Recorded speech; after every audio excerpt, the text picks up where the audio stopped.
অভিনেতা আলভি আবারও প্রমাণ করে দিছে যে পুরুষ শূন্য পকেটে যেই নারীরে পাশে পায় সফলতার পর সবার আগে ওই নারীরই ত্যাগ করে। ভাই কেমনে সম্ভব? যেই নারী আপনার এই সঙ্গ দিয়ে এতটুক নিয়ে আসলো, যেই নারী আপনার পিছনের গল্পগুলারে তৈরি করে এতটুক নিয়ে আসলো, যেই নারী আপনার সন্তান জন্ম দিতে গিয়ে তার রূপ যৌবন সব হারাইলো, ওই নারীরে কিভাবে ঠকাইতে পারলেন? এইটা ভাই অবাক হইতেছি যে একটা মেয়ে 14-15 বছর সংসার করেও তার স্বামীর কাছে প্রিয় নারী হইতে পারলো না, তার মরা মুখটা দেখারও সুযোগ করে দিল না।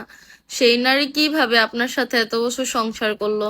নাটকে পরকীয়ার অভিনয় করতে করতে নিজের বাস্তব জীবনে নিজের স্ত্রীর সাথে গেমটা খেললেন। কি লাভ হইলো? আজকে থেকে 10 বছর পর যখন রিজিক আপনাকে জিজ্ঞাসা করবে, বাবা আমার মা যখন মারা গেছিল নেপাল থেকে আসতে তো ভিসা লাগে না, তুমি কেন বাংলাদেশে আসলে না?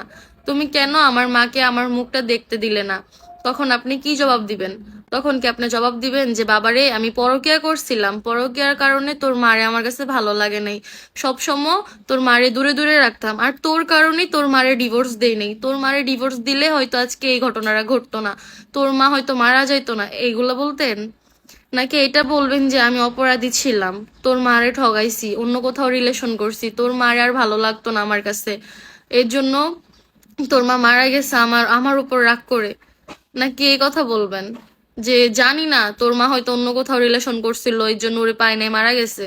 কারণ পুরুষ মানুষ হচ্ছে মিথ্যাবাদী, তারা ঘরের বউ রাইখা বাহিরে যে কিভাবে পরকিয়া করে একমাত্র আল্লাহ জানে।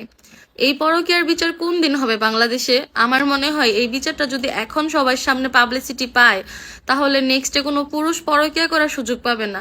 আমি সব পুরুষের কথা বলতেছি না, কাপুরুষের কথা বলতেছি যারা ঘরে সুন্দর বউ রাখার পরও বাহিরে মুখ দেয়। বেশি কিছু বলতে চাই না, আমি আমার মতামতটা বলছি, আর এটা